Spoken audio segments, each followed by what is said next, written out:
मंडळी, हा स्क्रीनवर जो फोटो पाहत आहे हा आपल्या महाराष्ट्राच्या रेल्वे पोलीसमध्ये असणारे नितीनदादा ढगे यांचा नुकताच साखरपुडा पार झाला होता, संपन्न पडला होता आणि काही दिवसानंतरच मेच्या 7 तारखेला यांचा विवाह म्हणजे यांचं लग्न होणार होतं. तर मंडळी, काय कारण असेल, काय झालं नेमकं यांच्या आयुष्यात, काय अशी मोठी खूप मोठं काही असं काय झालं की त्यांना हे पाऊल उचललं.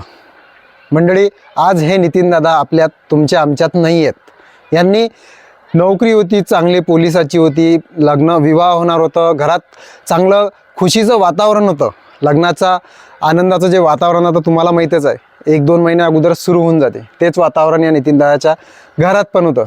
तर मंडळी, यांच्या आयुष्यात असं काय झालं की या दादांनी असं कठोर पाऊल उचललं. मंडळी, या दादांना फार चुकीचं केलं आहे. आता टेन्शन हे पैशावाल्यांच्या आयुष्यातही आहे, गरिबांच्या आयुष्यातही आहे, मिडल क्लास लोकांच्या आयुष्यातही आहे. पण त्याचा एकच रस्ता असते काय की नेहमी आपल्याला स्वतःला संपवून द्यावं आणि निघून जा. हा एकच रस्ता नसते, याच्या प्रत्येक प्रश्नावर उत्तर असतेच मंडळी. आणि हे रागाच्या भारात असं कठोर पाऊल कधीच उचलवू नये, हे तुम्हाला सांगतो. याचा निर्णय शांतपणे घ्यायचा आणि काय उत्तर आहे, याच्यातून काय तोडगा निघू शकते हे थोडं विचार करून करायचं. मंडळी, हा जो पाऊल उचलला या दादांनी खूप वाईट केला आहे आणि याची नितीनदादा ते तर निघून गेले नेहमीसाठी, पण यांचं जे दुःख आहे यांच्या घरच्यांना भोगावं लागेल. त्यांची दशा काय असेल हे तुम्ही पण समजू शकतो, मी पण समजू शकतो. तर मंडळी,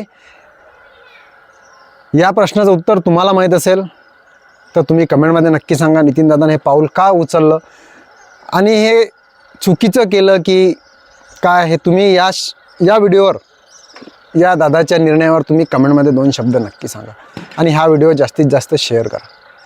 तर दादा, तुमच्या आत्म्याला शांती लाभो, भावपूर्ण श्रद्धांजली. आणि असं कोणी असेल तर असे कठोर निर्णय घेऊ नका, चुकीचे पाऊल उचलू नका. जय शिवराय, जय महाराष्ट्र.